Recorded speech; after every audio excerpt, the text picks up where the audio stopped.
Generations were saved by one decision, one person. But changing the world can happen anywhere, and anyone can do it. So what starts here can indeed change the world. But the question is, what will the world look like after you change it? Well, I'm confident that it will look much, much better. But if you'll humor this old sailor for just a moment, I have a few suggestions that may help you on your way to a better world.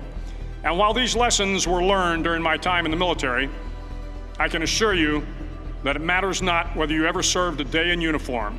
It matters not your gender, your ethnic or religious background, your orientation, or your social status. Our struggles in this world are similar, and the lessons to overcome those struggles and to move forward, changing ourselves and changing the world around us, will apply equally to all. I've been a Navy SEAL for 36 years, but it all began when I left UT for basic SEAL training in Coronado, California. Basic SEAL training is 6 months of long, torturous runs in the soft sand, midnight swims in the cold water off San Diego, obstacle courses, unending calisthenics, days without sleep, and always being cold, wet, and miserable. It is 6 months of being constantly harassed by professionally trained warriors who seek to find the weak of mind and body and eliminate them from ever becoming a Navy SEAL. But the training also seeks to find those students who can lead in an environment of constant stress, chaos, failure, and hardships. To me, basic SEAL training was a lifetime of challenges crammed into 6 months.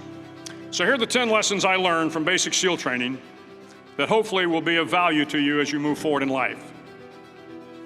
Every morning in SEAL training, my instructors, who at the time were all Vietnam veterans, would show up in my barracks room, and the first thing they'd do was inspect my bed. If you did it right, the corners would be square, the covers would be pulled tight, the pillow centered just under the headboard, and the extra blanket folded neatly at the foot of the rack. It was a simple task, mundane at best, but every morning we were required to make our bed to perfection. It seemed a little ridiculous at the time, particularly in light of the fact that we were aspiring to be real warriors, tough, battle-hardened SEALs. But the wisdom of this simple act has been proven to me many times over. If you make your bed every morning, you will have accomplished the first task of the day. It will give you a small sense of pride, and it will encourage you to do another task, and another, and another. And by the end of the day, that one task completed will have turned into many tasks completed. Making your bed will also reinforce the fact that the little things in life matter. If you can't do the little things right, you'll never be able to do the big things right. And if by chance you have a miserable day, you will come home to a bed that is made, that you made. And a made bed gives you encouragement that tomorrow will be better. So if you want to change the world, start off by making your bed. During SEAL training, the students are all broken down into boat crews.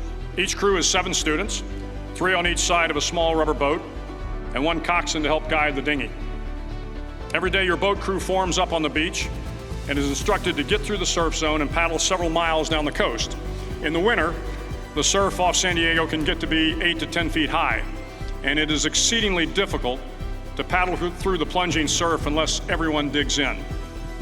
Every paddle must be synchronized to the stroke count of the coxswain.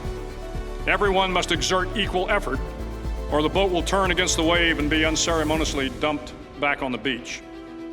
For the boat to make it to its destination, everyone must paddle. You can't change the world alone. You will need some help. And to truly get from your starting point to your destination takes friends, colleagues, the goodwill of strangers, and a strong coxswain to guide you. If you want to change the world, find someone to help you paddle. Over a few weeks of difficult training, my SEAL class, which started with 150 men, was down to just 42. There were now 6 boat crews of 7 men each. I was in the boat with the tall guys, but the best boat crew we had was made up of the little guys, the Munchkin crew, we called them. No one was over 5'5". The Munchkin boat crew had 1 American Indian, 1 African American, 1 Polish American, 1 Greek American, 1 Italian American, and 2 tough kids from the Midwest. They out-paddled, outran and outswam all the other boat crews. The big men in the other boat crews would always make good-natured fun of the tiny little flippers the Munchkins put on their tiny little feet prior to every swim. But somehow these little guys from every corner of the nation and the world always had the last laugh, swimming faster than everyone and reaching the shore long before the rest of us. SEAL training was a great equalizer. Nothing mattered but your will to succeed, not your color, not your ethnic background, not your education, not your social status. If you want to change the world, measure a person by the size of their heart, not by the size of their flippers.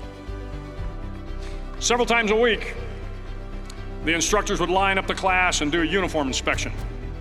It was exceptionally thorough. Your hat had to be perfectly starched, your uniform immaculately pressed, your belt buckle shiny and void of any smudges. But it seemed that no matter how much effort you put into starching your hat or pressing your uniform or polishing your belt buckle, it just wasn't good enough. The instructors would find something wrong. For failing the uniform inspection, the student had to run, fully clothed, into the surf zone. Then wet from head to toe, roll around on the beach until every part of your body was covered with sand.